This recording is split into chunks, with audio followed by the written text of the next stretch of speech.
Ya, pertama sekali kami berterima kasih kepada Majelis GNKPI Palembang di tempat ini karena kami sudah dipercayakan untuk menyampaikan kebenaran firman Tuhan di Minggu Trinitatis hari ini tanggal 30 Oktober 2022. Sebelum kami menyampaikan pada pemberitaan firman Tuhan, terlebih dahulu kami memperkenalkan diri. Walaupun sebagian besar sudah mengenal kami, namun tidak salah kalau saya memperkenalkan diri. Pertama, nama saya Misionas Hia dari Nias Barat, Kecamatan Lahombi, Desa Hilihoya, Bahu Zamaibo, Desa Bahu Zamaibo ya. Ya, saya sudah bersuami, orang Jawa, Bapak Elia Jumarno, orang Jawa ya, orang Jawa Tulen. Dan latar belakang pelayanan kami, saya pendeta gereja ONKP. Penempatan pertama saya pendeta resort Siwalawa di Kecamatan Lelewau. Itu penempatan pertama. Penempatan kedua di Tugalalahemi, itu sebagai pendeta jemaat. Dan penempatan ketiga di resort Ulu Moro'o. Dan 2013 saya menikah dengan Pak Elia Jumarno. Dan saat ini saya sudah bergabung di pelayanan pusat. Dan hari-hari saya sebagai kepala sekolah di PAUD Terpadu Kasih Bunda. Dan secara umum saya sebagai supervisor yayasan. Saya itu sekali sebulan tetap dan pasti keluar daerah, di OTI, di Jambi, dan 2 di OTI, 1 di Jambi. Ya, seperti itu perjalanan pelayanan kami hari-hari kami. Terima kasih Bapak Ibu. Dan saudara saya juga memberikan tema pada siang hari ini sesuai dengan perikop hidup menurut jalan Tuhan. Ya, tertera di atas ini. Bapak Ibu, hidup menurut jalan Tuhan, tentu hidup ini ada banyak tantangan yang harus kita hadapi dan juga proses seperti apa di masing-masing kita Tuhan percayakan, apakah itu penderitaan atau yang lainnya. Tapi dengan proses itu tentu manusia, setiap orang kita mempunyai cita-cita, kerinduan supaya hidup kita berhasil. Amin. Tentu kalau ditanya dalam ruangan ini, ya, pasti tidak ada satupun yang mau saya tidak mau berhasil. Amin. Ya, hanya saja hidup ini penuh tantangan. Kembali saya jelaskan bahwa hidup ini penuh tantangan dan proses. Hanya saja ketika kita melewati proses, ketika kita mengandalkan Tuhan, di situ kita semakin diberkati dan menuju keberhasilan seperti Tuhan inginkan. Seperti pembacaan firman Tuhan pada siang hari ini, bahwa Yosafat dicatat tadi kita sama-sama sudah membaca, dia adalah raja yang terkenal kaya dan terhormat. Kenapa dia mengalami dan bahkan zaman itu dijelaskan bahwa dia orang terkaya dan terhormat. Ada apa dengan Yosafat? Pada saat ini ada 4 hal yang kita renungkan sama-sama untuk kita memahami dan belajar dari seorang Raja Yosafat. Yang pertama, ya, itu nanti ada ayat kuncinya. Sekali lagi tunjukkan. Ya. Tadi. Ya. Daw bahasa bahasanya. Orang ini Pak Hans dihubungi doi ibu awal bahasa daerah. Nusia penuh kita bahasa Nias. Tapi setelah beberapa hari, oh ibu bahasa Indonesia menjawab, oke, bisa campur-campur. Dibilang, oh itu lebih bagus bu. Jadi mencampur bahasa Nias, ya.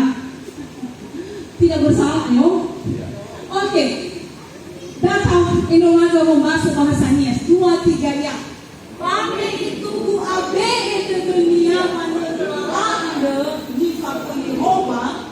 Baketa tu di anda. Fabaya eu di amunia anda. Bang Matoyuda. Raja Yosafat ini kuncinya. Kembali pada perenungan pertama ini, silakan. Ya. Hidup menurut jalan Tuhan yang kita pelajari bersama, yang pertama adalah pemimpin yang mengantisipasi dan memiliki skala prioritas serta tidak membuang waktu. Ya. Bapak Ibu, dalam konteks ini, ya, dalam ayat pertama dan kedua dijelaskan di situ bahwa Raja Yosafat anaknya menggantikan dia. Ayahnya adalah Asa. Asa ini orang yang luar biasa. Yang awalnya dia adalah takut akan Tuhan. Dia mengandalkan Tuhan sepenuhnya di dalam pemerintahannya. Lalu walaupun pada detik-detik terakhir kehidupannya dia jauh dari Tuhan. 2 tahun dia mengalami sakit parah di kakinya, dan itu yang mengakibatkan dia meninggal dunia. Dan apa yang dilakukan Yosafat? Bukan seperti dia waktu muda, dia berdoa kepada Tuhan. Ya, kalau kita lihat bagaimana hubungan Asa ini, hubungannya dengan Tuhan di pasal 15. Ya, di pasal 15 sampai pada ayat 16. Nanti ini tugas kita di rumah, ya, untuk membaca supaya lebih memahami. Yang menariknya di Asa pada awalnya itu sungguh-sungguh dia mendorong seluruh bangsa Yehuda bahwa saatnya kita mencari Tuhan dan jangan lagi bersandar kepada apapun. Jangan bersandar terhadap emas, perak, dan bahkan orang-orang yang ada di sekitar. Tapi kita bersandar kepada Tuhan. Dan saat itu benar seluruh bangsa Yehuda mencari Tuhan dengan segenap hati. Kalau Bapak Ibu, di puncak, di akhir di dunia, dia meninggalkan Tuhan. Dengan hanya penyakit kakinya tadi, 2 tahun dia mengalami sakit. Dan yang dilakukan, dia minta pertolongan kepada tabib-tabib, kepada dewa-dewa orang Kanaan, dewa-dewa Asyera. Ya, dia kembali ke situ. Jadi di dalam hidup ini menjadi pelajaran bagi kita. Di masa usia tua kita, ini hendak kita setia. Amin. Seperti firman Tuhan tadi, selidiki aku sampai akhirnya ku dapati engkau tetap setia. Itu yang Tuhan inginkan dari kita, bahwa Tuhan mendapati kita setia sampai akhir. Nah, itu dengan keadaan bangsa Yehuda saat itu di ayat 1 dan 2 bersegeralah Yosafat melakukan tindakan bahwa banyak bangsa Yehuda termasuk bapaknya yang sudah kembali kepada Baal-Baal, yang kembali kepada patung-patung. Dan dia bersegera, dia membenahi dirinya, melakukan pembenahan dirinya, dia membaharui hidupnya. Dia mengantisipasi itu apa ya? Apa sebuah permen? Mengantisipasi itu adalah mencari sesuatu terhadap masalah dan ada solusinya. Ini masalah di bangsa Yehuda saat itu. Karena orang beramai-ramai mencari Baal dan meminta pertolongan kepada Baal-Baal. Ini masalah yang ditemukan oleh Yosafat saat itu. Di ayat 1 dan 2, bersegeralah ia meneguhkan dia, meneguhkan hatinya. Segeralah ia memperkuat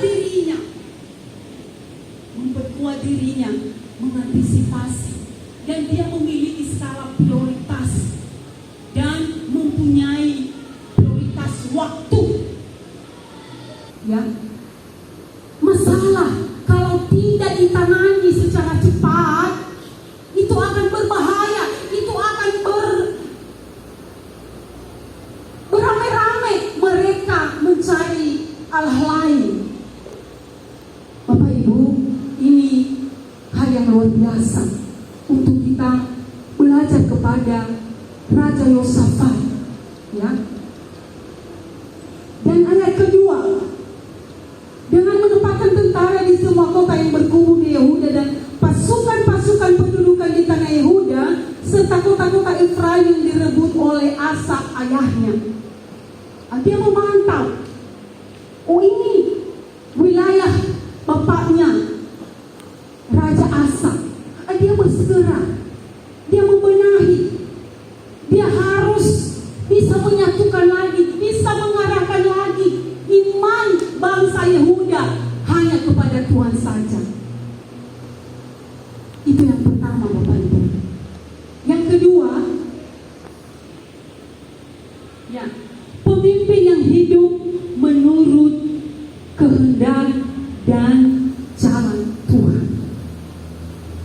Bapak Ibu, di ayat 3 dan 4 sampai ke 6 itu hal yang sangat menarik, ya.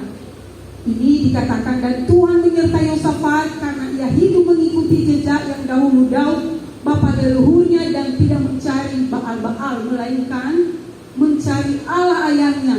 Ia hidup menurut perintah-perintahnya. Wow. 13 dikatakan di situ bahwa dari anak-anak, dewasa dan seluruh bangsa Israel mencari Tuhan dengan segenap hati.